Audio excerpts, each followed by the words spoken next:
term-based retrieval. You need some kind of n-gram-based retrieval.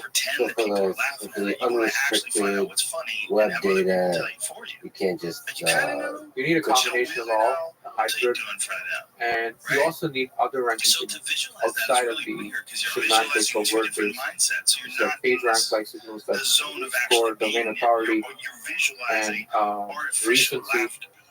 Right? So you have to put some extra positive weight on the recency, but not so it overwhelms. And this really depends on the query category, and that's why search is a lot of domain knowledge and hard problem. That's why we chose to work on it. Everybody talks about rappers, conversational models.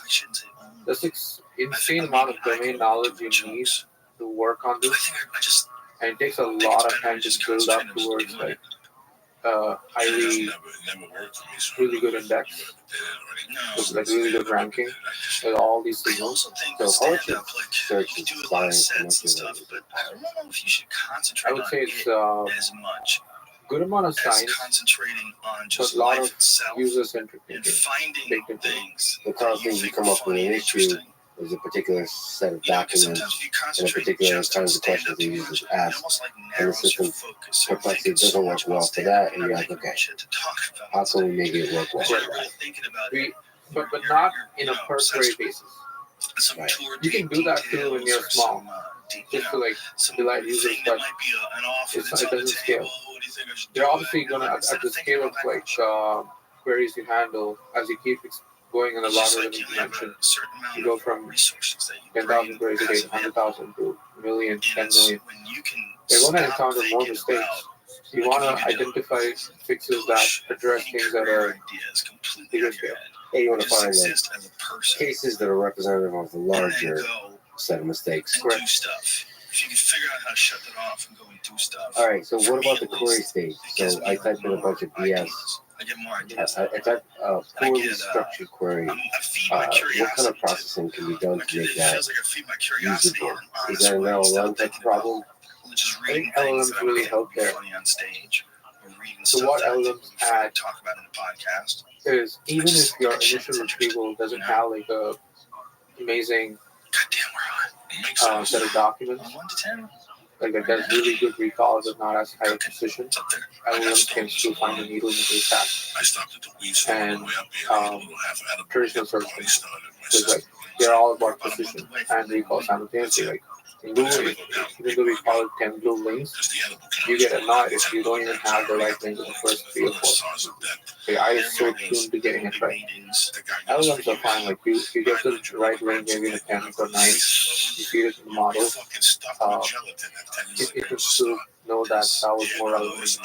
So that flexibility allows you to like rethink where to put your resources in terms of whether you want to keep making the model better or whether you want to make the retrievals better. It's a trade-off. Computer science is all about trade-offs. So one of the things we say is that the model is a pre-trained LLM is something that you can swap out in complexity. So it could be GPT-4o, it could be Claude 3, it could be Llama, something based on Llama. Yeah, that's the model we train ourselves.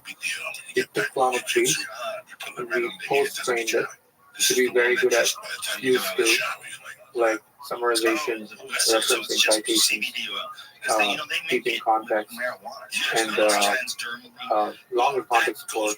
So that was the first sonar. You can go to the AI model, judge your code like I did, and choose between GPT-4o, GPT-4 Turbo, Claude 3 Sonnet, Claude 3 Opus, and Sonar Large 32K. So that's the one that's trained on Llama 3 70B. That's why I'm telling you about complexity. I like how you added advanced models. That was really more sophisticated. I like it. Sonar Large. Cool. We could try that. And is that going to be, so the trade-off here is between the latency? It's going to be faster than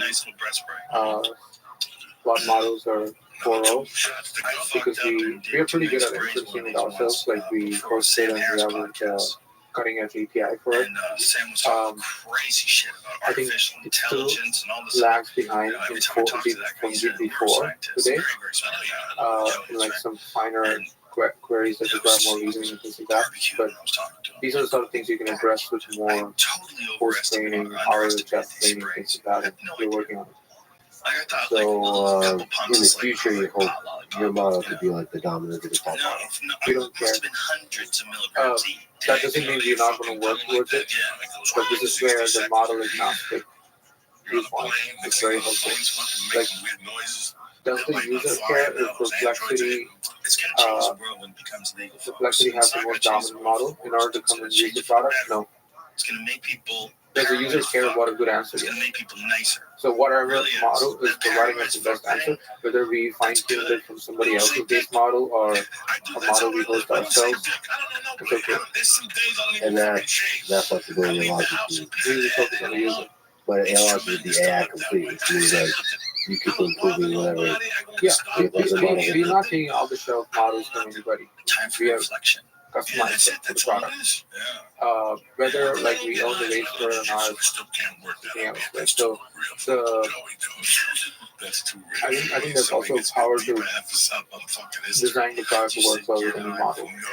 If there are some idiosyncrasies with any model, shouldn't affect the product.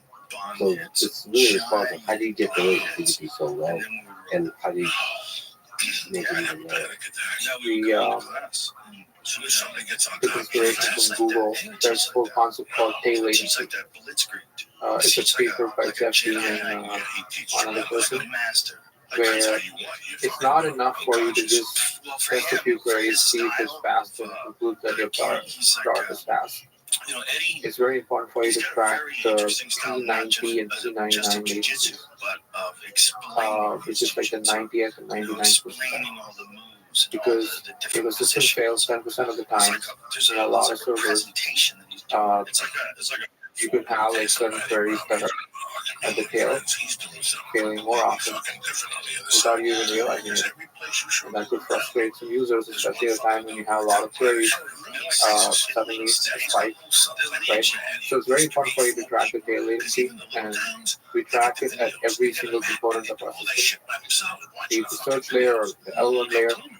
In the LLM, the most important thing is the throughput and the time to first open. We usually refer to as TTFT, time to first open, and the throughput, which decides how fast you can stream things. Both are really important.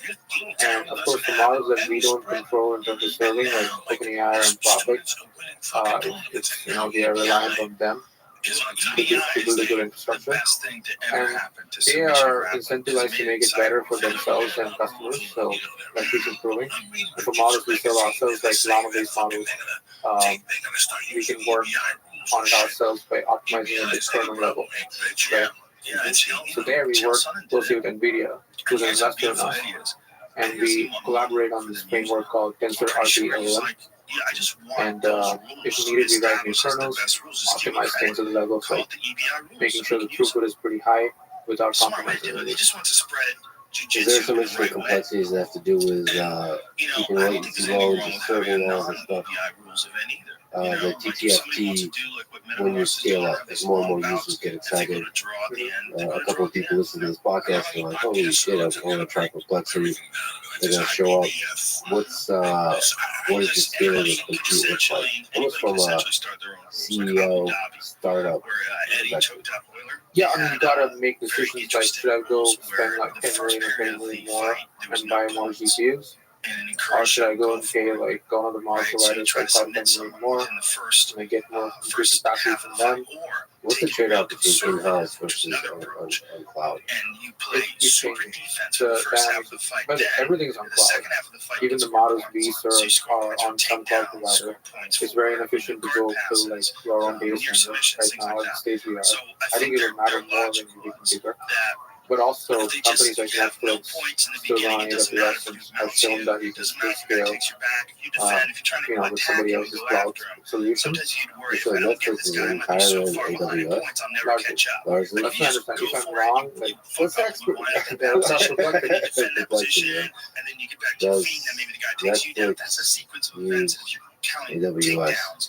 Yes, Netflix uses Amazon Web Services, AWS, and then it's computing and storage needs. Okay, well, what the company uses over 100,000 server instances on AWS, and it's built a virtual studio in the cloud to enable collaboration among artists and partners worldwide. Netflix's decision to use AWS is rooted in the scale and breadth of services AWS offers. The related question is what specific services does Netflix use from AWS? How does Netflix ensure data security? What are the main benefits of this using? Yeah, I mean, if I was by myself, I'd be going down a rabbit hole right now. And asking, why doesn't it switch to Google Cloud or Access? Well, there's a clear competition right between YouTube and, of course, Prime Video is a competitor, but like, it's all the thing that, for example, Shopify is built on Google Cloud, Snapchat uses Google Cloud, Walmart uses Azure. So there are examples of great internet businesses that do not necessarily have their own data centers. That's a good question. Have their own data centers. It's okay, like, they decided to build it right from the beginning. Even before Elon took over Twitter, I think they used to use AWS and Google for the deployment.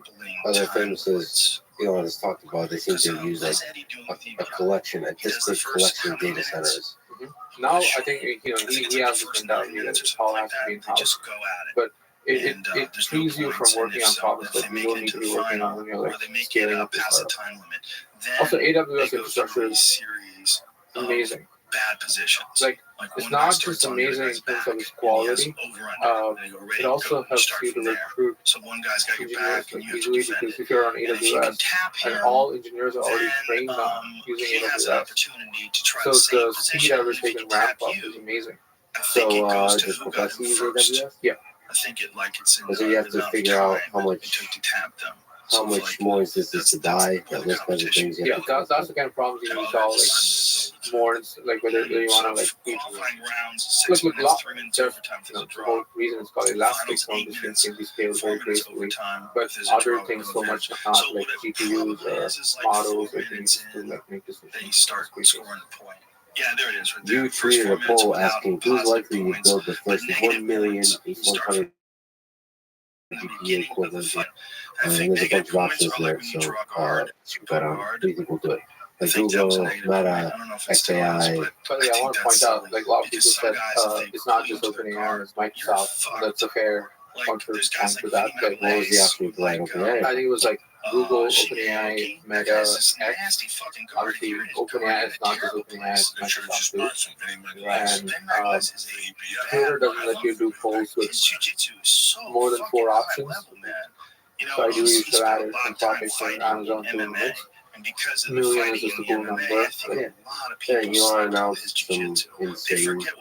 Yeah, Elon said like it's not just about the 4 gigawatt. I mean, the point I clearly made in the poll was equivalent. So it doesn't have to be literally million wonders, but it could be fewer GPUs of the next generation that match the capabilities of the million wonders. At low power consumption, great. Whether it be 1 gigawatt or 10 gigawatt, I don't know. Right. So it's a lot of power. And it's perfect. I think like, the kind of things we talked about on the inference compute being very essential for future like highly capable AI systems, or even to explore all these research directions like models bootstrapping of their own reasoning, doing their own inference.